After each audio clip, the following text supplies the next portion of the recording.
그때 당시는 공산 치하에서 종교인들, 지식인들, 또 지주들 이런 사람들은 하나같이 자고 나면 없어져. 그 자고 나면 흔적이 없어. 어디다 하소연도 못해. 이렇게 하는 것이 불문율로 다 행행하던 때였어. 그래서 아버님이 저희 식구들을 데리고 흥남 부두에 나와서 쪽배를 타고 항해를 시작했어요. 나오다가 금강산 들어가는 장전호라고 있습니다. 그 장전호 입구에 외항에 좌초가 돼서 배를 다시 쪽배를 고쳐가지고 주문진으로 왔어요. 주문진으로 와서 손구르마를 이용해서 밀고 끌고 해서 대관령을 넘습니다. 대관령 넘어서 정선으로 해서 영월로 해서 제천까지 제천 감리교회 2대 목사님으로 아버님이 거기서 하시다가 48년도면 우리 대한민국 건국 정부가 새롭게 탄생하던 해 아닙니까? 그때 서울로 올라오셔서 부가현 장로교회라고 있습니다. 지금 이화여대 뒷산 그 너머에 부가현 장로교회가 언덕 위에 우뚝 서 있습니다. 그 교회를 설립을 하시고 교회를 흑벽돌로 지으셨습니다. 제가 그때 북성 국민학교 1학년 들어갔을 때 그때 6.25가 나왔습니다. 6.25가 나와서 금방 6.25 인민군이 공산당이 쳐들어온다고 그랬더니 금방 하룻밤 자니까 들어와 있어. 갈 수 없어갖고 억지로 피난을 갔는데 그것이 강원도 횡성 치악산 밑에 방곡 여기에 가서 있다가 다시 들어왔다가 1.4.5태 때 다시 피난을 가는데 1.4.5태 때가 어떻게 됩니까? 우리는 한강 다리가 끊어졌기 때문에 배를 타고 한강을 건너서 인천으로 와서 LST 이 서쪽에 평안도 쪽, 황해도 쪽에서 피난민들을 태우고 피난시키는 LST를 타고 나가는 그 배에 얹혀서 배 선창 위에 갑판 위에 눈이 오면 눈보라를 맞으면서 그걸 타고 목포로 가서도 못 내려, 여수로 가도 못 내려, 부산 갔더니 10,000원이라 안 돼. 제주도까지 갔습니다. 제주도에 가서 서귀포에 가가지고 서귀포에서 한라산 가는데 토평이라는 데가 있어요. 토평에 가보니까 성이 이렇게 돌담을 쌓아서 성을 만들었는데 쌀임은 나무로 이렇게 엉기성기 해가지고 그걸 문을 짓고 지키는 사람의 무기가 죽창이었습니다. 이렇게 돼서 왜 여기까지 왔는데 죽창 들고 이렇게 지킵니까? 공비라는 사람들이 있는데 그 공비가 낮에는 한라산에 들어가서 숨었다가 먹을 게 없으니까 밤만 되면 불악을 습격해서 먹을 걸 탈취해갖고 그래서 그걸 지킨다는 그런 장소에까지 저들이 피난을 갔다가 거기에 오신 분들이 거의가 기독교인들이고 또 평안도 황해도 출신의 기독교인들이 같이 모여서 있지만 아버님은 한경도 사람이었어요. 그래서 아버님이 우리 가족들한테 그래서 야 우리 한경도 사람들이 모여있는 데로 가자. 그게 어디냐? 여러분들 국제시장 영화 보셨습니까? 네. 흥남 철수 때 눈몰아치는 그 배를 타고 넘어온 함경남도 사람들이 어디로 갔느냐? 부산도 못 내려줄 수가 없어. 그래서 간 곳이 거제도 장승포. 그래서 거기에 장승포일 때 거제도는 전부 함경도 사람들의 편이었어. 그 아버님이 우리를 끌고 다 이동해서 거제도 장승포 우리 피라민 수용소 들어갔습니다. 큰 A텐트, 아주 큰 텐트 안에 들어가면 복도가 하나가 있고 양쪽으로 칸막이를 이렇게 해서 가족들이 살았습니다. 이 피란 생활에 우리는 가족이 4명이나 이뤘습니다. 거제도 제주도 토평에서 내 아우가 페니실린이 없어서 그래서 죽었어요. 또 장승포에 거제도에 와서는 내 바로 위에 형이 페니실린이 없어서 죽어서 아직도 장승포 뒷산에 묻혀 있어요.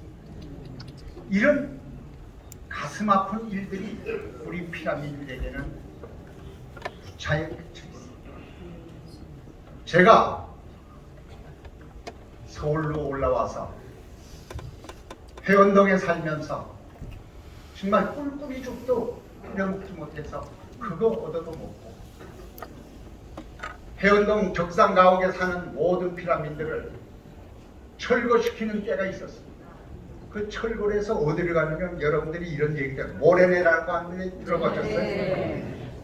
신촌에서 더 들어가면 모래내라고 하는데 그 모래내가 왜 모래내냐?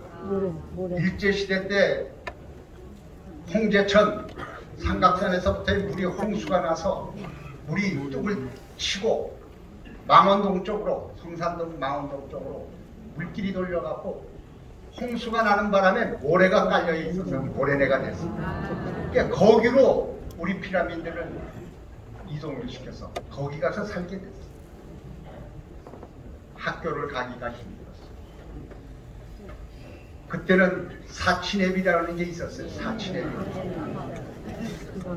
서강초등학교, 서강국민학교인데 거기서 서교동을 지나서 서강까지 학교를 다녔는데 가서 졸업을 할 때 사치내비가 없어서 졸업장을 못 받았어요.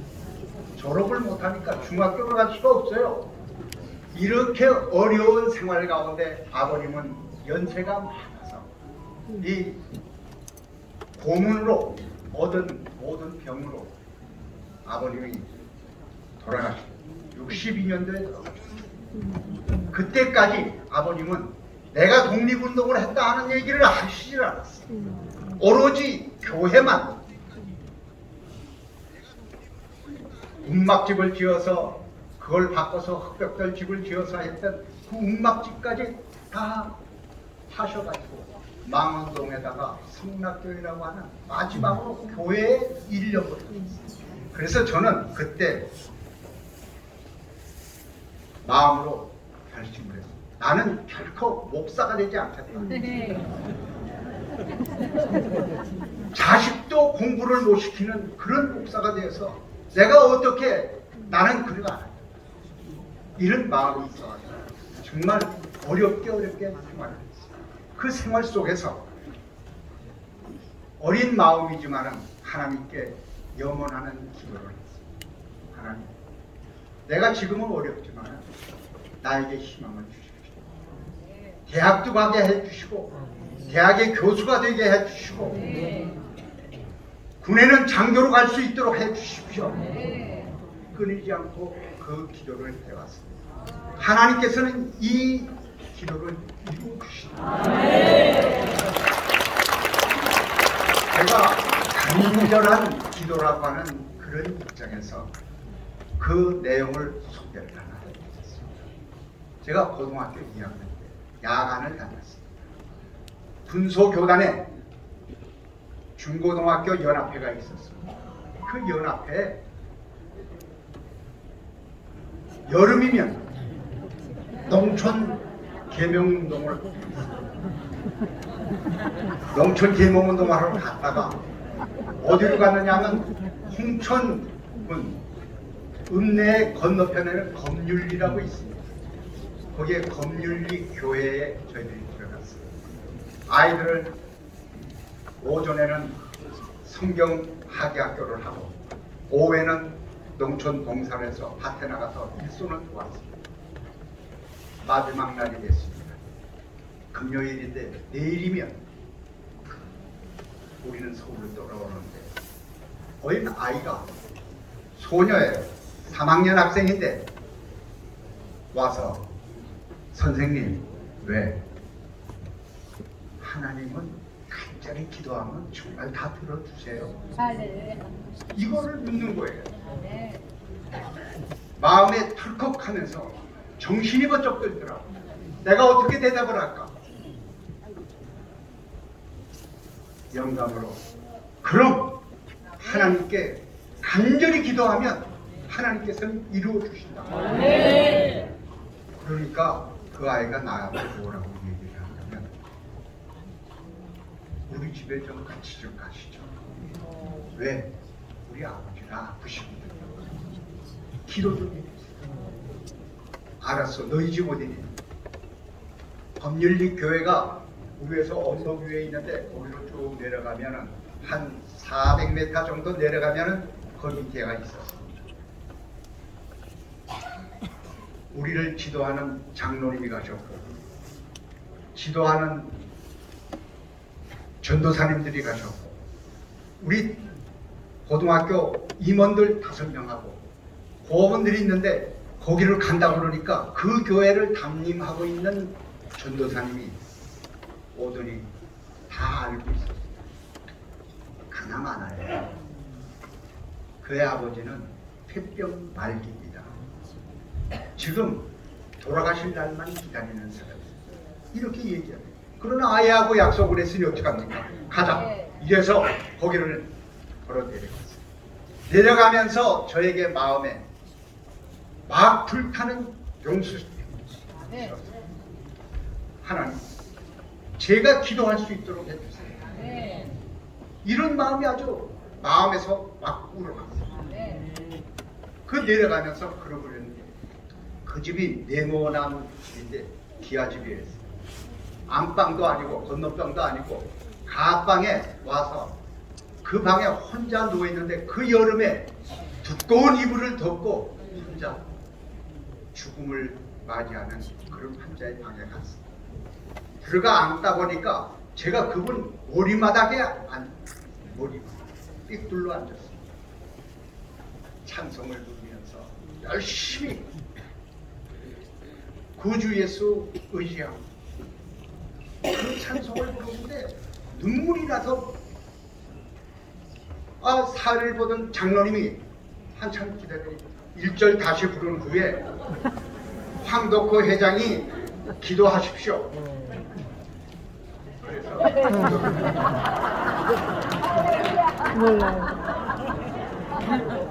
제가 이 말씀을 드리는 이유가 있습니다. 간절히 기도한다고 하는 이유. 제가 찬송이 끝난 다음에 얼굴이 환자의 얼굴을 맞대면서 햇병 환자고 관계해요. 눈물과 콧물을 흘리면서 고등학교 때 힘차게 기도를 했어요. 그리고 끝나고 우리가 그 다음날 서울로 왔는데 2개월 후에 그 장로님이 우리 연합회 임원들 부문회의에 하는데 나갔더니 황 회장 이리 와봐. 황 회장이 기도하신 그분이 바깥 일터에 나왔대.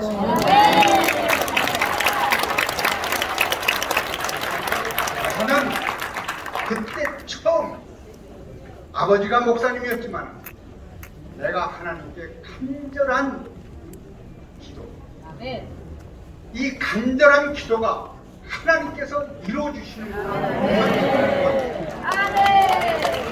저는 그런 기도를 생전에 3번이 있었습니다. 그 다음은 우리 ROTC 기독장교 연합회를 창설케 한 동기가 거기에 있습니다. 예수를 믿지 않는 친구인데 제가 봉사하는 여름 무료 캠프에 음료를 계속 데워주던 친구가 있어요. 포카리스의 상무였어요. 그가 갑자기 폐혈증에 걸려서 서대문에 병원에 있다고. 그래서 그 중환자실에 갔더니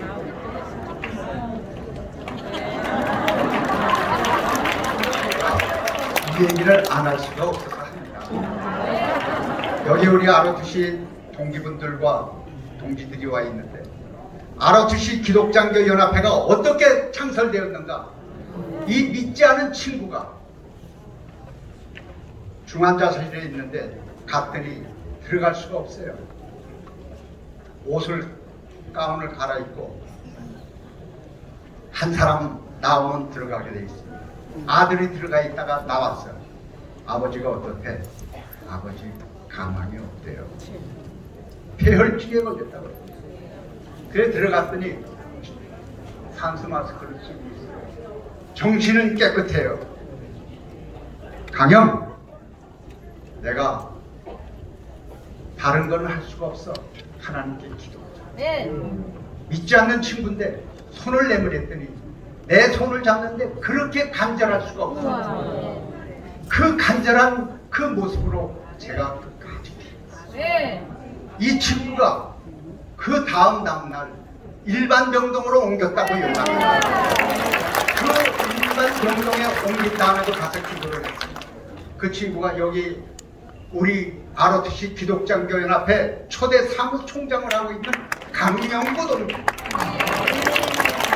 예수를 안 믿던 친구가 그때서부터 예수 믿기 시작을 하더니 내가 횡성에 있는 송호대학 학장을 할 때 나한테 전화해서 어이 황 학장, 우리의 사명은 우리 동기들과 믿지 않는 동기들을 예수를 전도해 우리 후배들 학훈 후배들에게 복음을 전해야 되지 않겠느냐고 그렇게 하자고 그랬어요. 느닷없이 그 다음 해 2006년도에 2월달 됐는데 나오라고 그러는 거예요. 토요일 날인데 제가 강남구청에서 살았습니다. 그 옆에 살았는데 거기에 나왔더니 우리 동기가 10명이 와서 같이 기도하면서 아르투시 기독장교 연합회를 창설하는데 모여서 기도해서 그것이 시작이 돼서 오늘날 아르투시 기독장교 연합회 여러분, 우리의 모든 계획이 있더라도 여러분 간절한 소원이 있습니까? 네. 여러분들의 개인의 소원도 있을 거예요. 네. 우리 국가적인 소원도 있습니다. 네. 눈물 흘리며 간절한 기도를 하면 네. 이 모든 것은 하나님께서 이루어 주십니다. 네. 끝까지 하고 싶은 얘기가 많이 있습니다. 다음에